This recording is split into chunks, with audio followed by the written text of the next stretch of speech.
left onto service. So we made it to the BMW driving experience in Spartanburg, Carolina. There's meat sticks. And I'm not gonna lie, I was pretty nervous. I just didn't know what to expect. I don't really know why I get nervous like stuff like this, but I just get nervous over stupid things. All right, so we're in the BMW Performance Center. Everything's BMW. Let me show you guys something. The janitors are BMW. Even the water. But the most important thing is the women's bathroom is a tornado shelter. So if a tornado happens, things are gonna get really awkward. Like all schools, we started in the classroom and we got to meet the new instructors, and these guys were really, really cool guys. And soon will become our newest best friends. I thought the instructors, at first I was a little intimidated by them because, you know, you don't know who these guys are or what their thing is, but they were awesome. Like that was one of the best parts about the trip, was getting to meet those guys. The level of motorcycle experience that these guys had just blew my mind away. Two of the guys were tire engineers at Michelin, which is like literally like right down the road. The other two have like 40 years experience of being motorcycle police officers, which if you don't know are some of the best riders in the world. So these guys weren't just teachers, these guys were motorcycle diehards. And now we were finally ready to see the bikes that we were actually gonna ride, and I was so excited. But on our way from the classroom to the motorcycles, they took us through one of their BMW shops, and I saw something that I may never see again, and I've never seen before. That's an M1 right there. That's a cool car. And for those of you who don't know, the BMW M1 is one of the rarest BMW models ever made. They only produced 453 of them, and they never officially exported them to the United States. So seeing one was pretty cool, but not as cool as what was in store for us over the next couple days. Then we got to see the bikes that we were gonna form the strongest emotional bond with. It was like how a new baby emotionally bonds with his blanket, or how a new husband forms an emotional connection with his garage, or how women have formed an emotional bond with driving over curbs. It was gonna be tight. Us, the riders, and these bikes were gonna become one. Now, most of us picked the legendary R1250 GS. And when I say most of us, this might be a good time for me to introduce some of the people I was able to bring with me. This is my dad. My dad was a major in the Marine Corps and now runs his own financial consulting company and has very limited motorcycle experience. You guys all know Craig, of course. He's just some random guy who is often in Bikes and Beards YouTube videos. And this is my newest brother-in-law, George. George does something in tech, of course, and has maybe a little bit more experience than my dad does, but we later found out that he's never ridden on dirt and he's never ridden standing up on a motorcycle. And this is my buddy Jared. It's been said that he's got a man crush on me, but I don't care for him that much. I'm everything Sean aspires to be. You may remember him from our last ride, which was a video we made together from Charlotte to Pennsylvania. After the instructors got us familiar with the bikes, we did something that looked a lot like motorcycle yoga, which should have been edited out of the video because we looked stupid. And then we were off to learn how to be the most complete motorcycle riders on the planet. We started off doing some funny looking training, and this was to get us really comfortable with the bikes and moving slowly and getting us really comfortable with the clutch. Then Craig and I learned that with over 35 combined years experience, we had no idea how to properly ride adventure bikes. This ain't no 300. I was so frustrated. Yeah, that wasn't easy. Those big bikes and low speed and tight turning, and I've seen these bikes out on trails before and at different events and rides, and I'm always like, man, that's crazy. Like, that doesn't look like fun. No interest in it whatsoever. But then having the opportunity to go out and try it, it was a lot of fun taking those big bikes through some single tracks. It's amazing how capable they are. We spent the rest of the day never getting out of first gear and never going faster than 8 miles an hour. And it was a blast. We trained on all types of obstacles that you might encounter out in the trail. And we got a really, really good feel for these bikes. What started out as bikes that seemed too big for off-road and just too powerful, we're now becoming slightly less awkward. We spent most of the day feathering the clutch and learning how to maintain balance and control, and then practicing what we learned out in the trail. BMW took such good care of us that they even gave our cameraman Dan an X5 with a chauffeur to travel around and follow us around the campus. Now when BMW gives you a chauffeur, they don't just give you a regular chauffeur. This kid was actually an up-and-coming motorcycle racer, and from what the instructors told us, he was really fast. And what made everything seem more impressive about these motorcycles was that everything was wet, making traction that much worse on these bikes. But the thing was, it felt great. I felt like I had plenty of traction. And if we thought it was wet then, it was about to get a lot worse.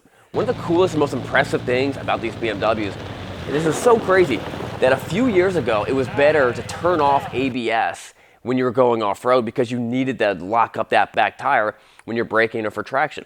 But what BMW realized was that the best way to set this thing up was some combination of ABS on the front and no ABS on the back. And that's what BMW has programmed into one of their different driving modes. He then showed us the difference between ABS on and ABS off and this special driving mode of how fast you can brake. And he was able to stop it in like a third of the time. It was incredible. Experiencing off-road ABS, like that was something that I'd never experienced before. You know, I've done similar things on a dirt bike in various like dirt bike courses like years and years and years ago, but never on a big, heavy on-road, off-road bike that has such an advanced, not only ABS, but such an advanced ABS system. We wrapped up the first day with some more very wet trails and got ready to mentally prepare ourselves for what was going to happen on day 2. How you feeling? Feeling Second good. day. I'm a little tired, but I feel good. Like, I'm super excited for today. I think we're gonna get a little on-road track time on the street bikes. Sean's dad, are you feeling good? I'm feeling great. It's a great day. Hopefully it's gonna rain, and we're gonna drop the bike at least 10 times. Day 2.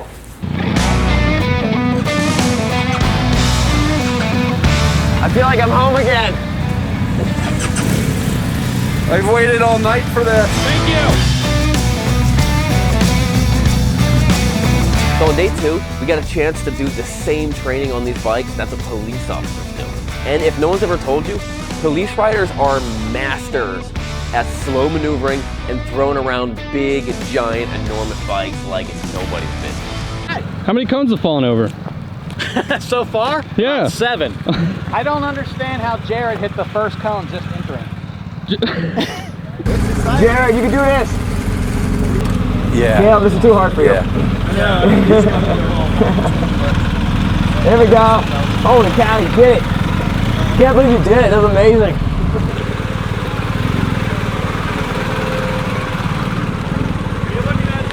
I don't know. And to tell you the truth, after a couple hours of doing this, we all got pretty good at it. Eyes up, Jared. You're looking direct at the ground. Well, sometimes we were good at it. Yeah, I did. I got frustrated, and I like went into the corner of the one parking lot by myself and just started doing circles just to go full locked, you know, just so I could get comfortable getting the bike to turn that sharp. Are you getting dizzy? Yeah. And my confidence started building, you know, as I practiced those drills for a little bit by myself. There you go. Keep it. There you go. Good job.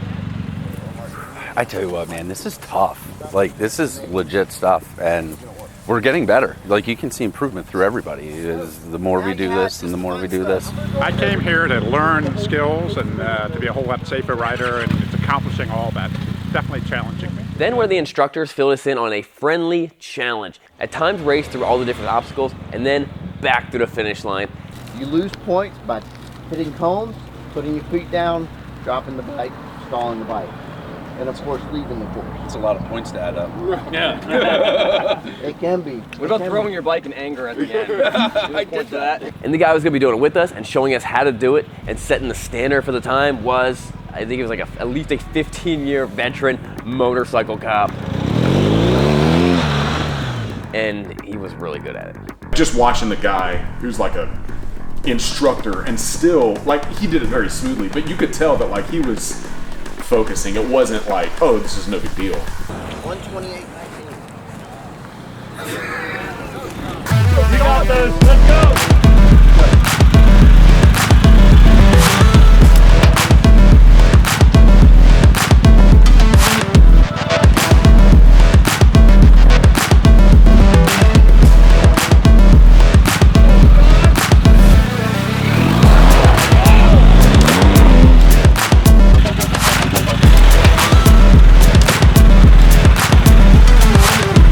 Jared beats my time. I'm gonna buy him a motorcycle. You got this, Jared.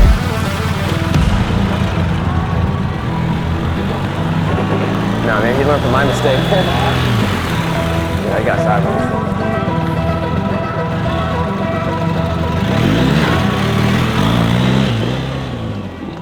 That was hard, man. I'd never done anything like that. That was hard.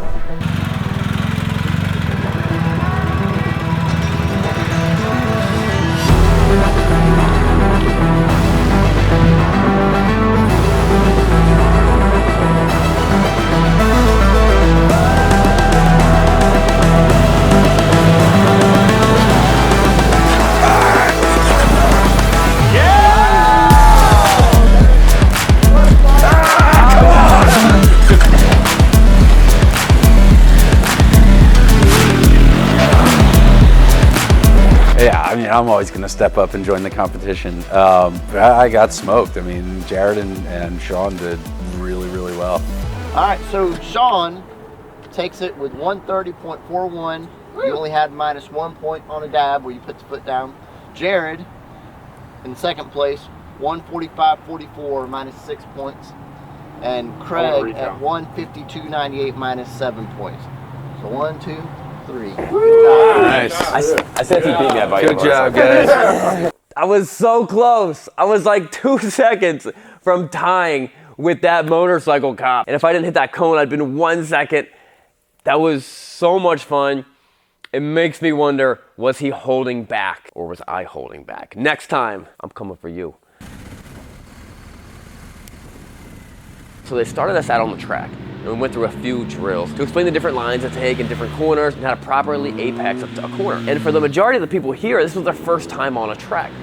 And if you've never had the chance to ride on the track, you gotta try it. It's so much fun. It really is. It's a blast. Now, while we were doing this, I think they told us we couldn't pass each other. I just couldn't help myself. But I do know that for an inexperienced rider, getting passed in the wrong way could be a very startling or potentially dangerous experience. Imagine this, you're on your first time on the track, you're hitting a corner, maybe you're going faster than you would want to go, and then all of a sudden, you see a K1600, the biggest BMW bike they make, and it's right here in the inside of the corner. You know, that would be horrifying. So I was very deliberate to only pass my friend Jared. The problem with this is... Halfway through, we switched because you wanted to let me have some wheel time on that R9T, but you didn't know that. So then you're trying to like wreck my father-in-law. And I mean, it was an inch and a half. You're like your pegs, you're coming around that right-hand turn. And I got them mixed up. So, sorry about that, Todd. I apologize. Then we were about to do something that really genuinely seemed to be impossible in my mind. Now, everyone knows that in wet surfaces and even dry surfaces, you can't just slam on your front brake in a corner. You can ease into it, but if you just slam on it, it's gonna go badly for you. If you doubt this, go jump on a dirt bike, get on some wet grass or mud, go in a corner and slam on the front brake, and then tell me how the dirt tastes. That one kind of had everybody sketched out. You know, now they're saying we're gonna work our way up to like 50, 55 miles an hour on a wet track, and we're just gonna grab a handful of front brake and see what happens. Like, it just doesn't make sense. It doesn't compute in your head. But to say the least, I was really excited to try this out because everything about these bikes has been changing my perception of how much I can trust the motorcycle. This crazy marriage between technology and tires is becoming next level. When you're about to do a drill that the instructor's afraid of doing, right? Wow. Hard as you can. That stood him up. Yep. So the ABS system senses that lean angle. What it does, it goes, okay, well, I can only release this much pressure. So it only releases enough pressure that it doesn't upset, and it starts allowing the motorcycle upright. Then when it reaches acceptable angle, just like you saw there, what happened? 100% brake. to a complete stop. It was now time for us to do the drill. And while we were going around the corners one by one, the instructors would randomly jump out in front of you, causing you to emergency brake. And it worked. And we tried going faster and faster. And I know it doesn't look like much because it just looks so smooth.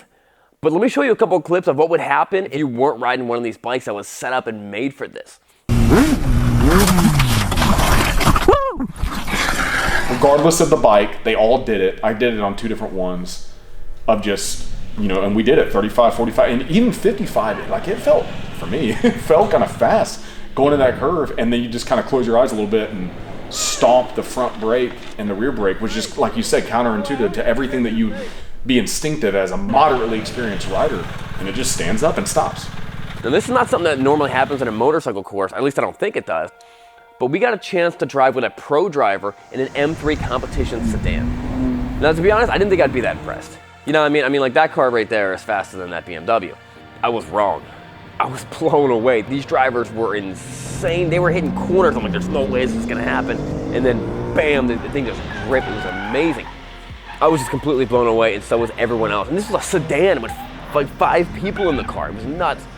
I just started giggling and laughing like a school kid. Like, it was the most fun ever.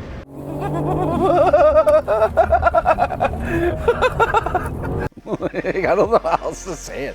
I laugh now just thinking about it. Like, we're flopping around in the back of this car, like, and he had complete control the whole time. Like, it was wild. Then we found out that the driver, who had to be at least 60 years old, held the record for the world's longest drift, where they had to refuel mid-drift multiple times to keep it going.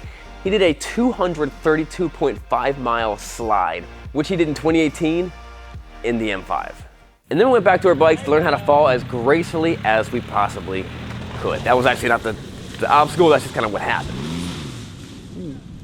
Actually, we were learning how to get these 500-pound bikes through really, really loose stone pits and then later sand pits. On the first day, these bikes felt really, really big. But after a day and a half, they started feeling pretty small and light. Until you dropped it and you have to pick it up in a sand pit. And this is just one of those moments in off-roading where you do the best you can to control the bike, but you realize that the bike's gonna take whatever line it chooses to take. So you get in proper position, proper throttle, and you just have to go for it. Allow that bike to dance, like in every possible axis, right? So it's gonna dance this way, it's gonna dance this way, and everything in between. And if you try to overcorrect that or just like make your body more rigid than necessary, you got thrown. Like all that kinetic energy that's transferring through the bike transfers into you, and you get thrown, you dump the bike. There was no shame in getting tossed off the bike or dumping the bike in the gravel pit or the sand pit. I think everybody got tossed. That's just difficult,